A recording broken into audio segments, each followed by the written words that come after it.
Thank you, Board Chair Esquivel and members of the commission or the State Water Board. So this is probably the sixth or seventh, or maybe it's greater than that time that I've presented in front of the board. And once again, I bring opportunity.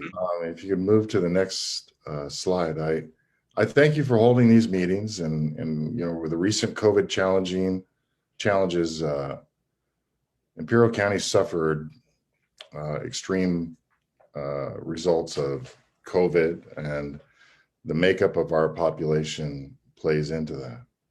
We have to work. We can't stay home. We can't order Grubhub, and that's an economic and a social thing that we play with. But I pray that you and your families are safe and that we all resume normal functions in the weeks to come.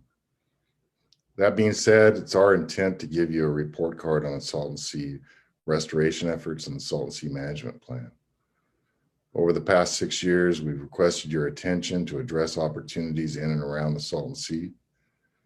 We've shared ideas born by the people that live and work in Imperial County. And some of these ideas are being incorporated and others remain on the shelf. So if we go to the next map, this is the Desert Shores Restoration Project in Imperial County. It's now being recognized by Natural Resources Agency. The project brings habitat, air mitigation, and aesthetic beauty back to a community impacted by the water transfer.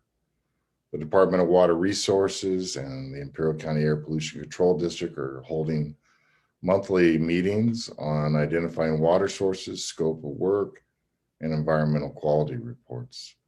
An MOU between Imperial County and Natural Resources Agency was signed in the summer of 2020. Next slide, please. And then lithium extraction and geothermal development is becoming a development focus of California by the California Energy Commission and the California Public Utility Commission. Imperial County has long advocated for the development of geothermal resources and lithium deposits, and recent policy changes are encouraging with the creation of the Lithium Valley Commission and the draft PUC integrated resource planning document that includes a significant amount of new geothermal. We continue to encourage the State Water Board to advocate for this development as it brings mitigation, baseload power, and new funding for the Salton Sea. And then next slide, please. As you've already heard, the species conservation habitat has initiated and is underway. The California Natural Resources Agency is performing a project long overdue. As a frequent visitor of the Sonny Bono Wildlife Refuge, these projects will have a lasting benefit to the community and the environment. And so we're happy, and as I've shared with Secretary Crowfoot, I have a friend that is working on the site and he's happy to be there. Next slide.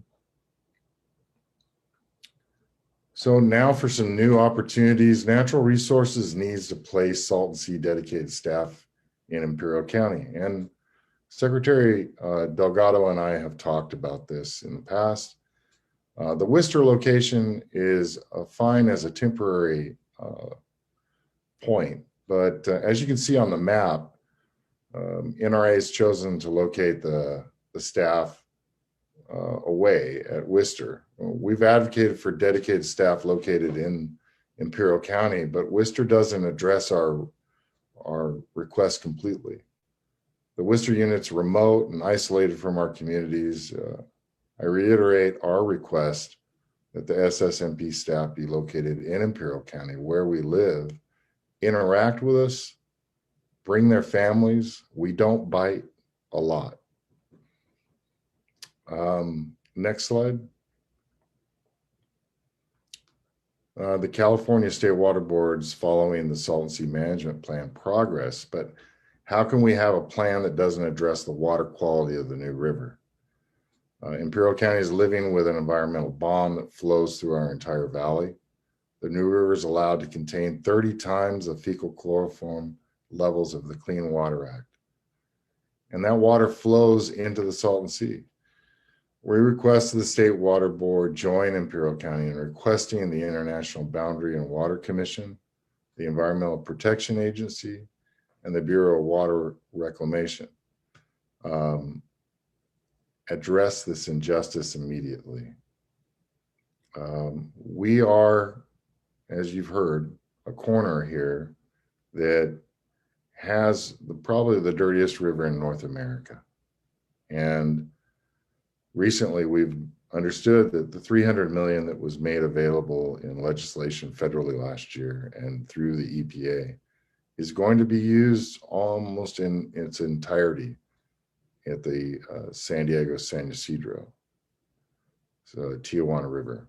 And that's not to take away from any of their concerns or their hazard, but that river is held to the Clean Water Act standard by minute order. And the new river has been, even with an amended order in the 80s, continues to have allowable 30 times the effluent discharge levels that are allowed anywhere else in the United States. And so before I asked you to take a moment to hear from my brother for a few moments, I do want to share that as I heard from IID, we are still engaged in conversation with IID and partnering with them on many items. And Red Hill Bay is an item of disagreement at the moment.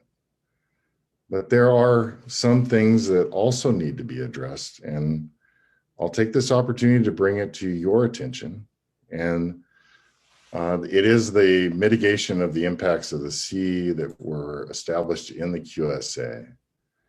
And they are part of the conditions of addressing the relocation of boat ramps and campsites and recreation activities along the Salton Sea. And in that respect, those, to my knowledge, and I've been out here, have not been done. So as a member of the state, CVW, San Diego, and IID, I would hope that they take that into consideration as they come to their budget discussions, and that they review the conditions of the QSA. And with that, I would ask you to take a moment to hear from my brother, who in March 17th, 2015, we went together and made a presentation to the water board. And then we enjoyed a few pints of Guinness afterwards for St. Patrick's Day. And I'll leave you with those words. I don't think that any reasonable person would disagree that the hydrology of the Colorado River as it is today will not support a Salton Sea the size that it is today. At IID, we've been calling for a smaller but sustainable Salton Sea, a sea perhaps 2/3 the size that it is today. And it is true that outside of the cultivated farmlands, our valley is entirely surrounded by desert. So the wind blows and you're subject to the winds. But as the Salton Sea recedes, and it's going to recede dramatically in the next 5 to 10 years, there has got to be a coherent strategy for how you deal with that emissive lake bed. And you think renewable energy is part of that? I think renewable energy ought to be part of that toolbox. And geothermal in particular, not putting solar panels over the seabed or something. I think that as with water, in which the last 100 years has been about moving it to population centers from where it was. The next 100 years, we ought to start thinking about moving populations to where the water is. And I think that the Salton Sea, it's a big body of water. But it's not the intractable problem that we're going to have to spend $9 billion on. We just have to decide that in a region like that, where we're trying to do many things at once at a public policy level, that we ought to try and make the area better.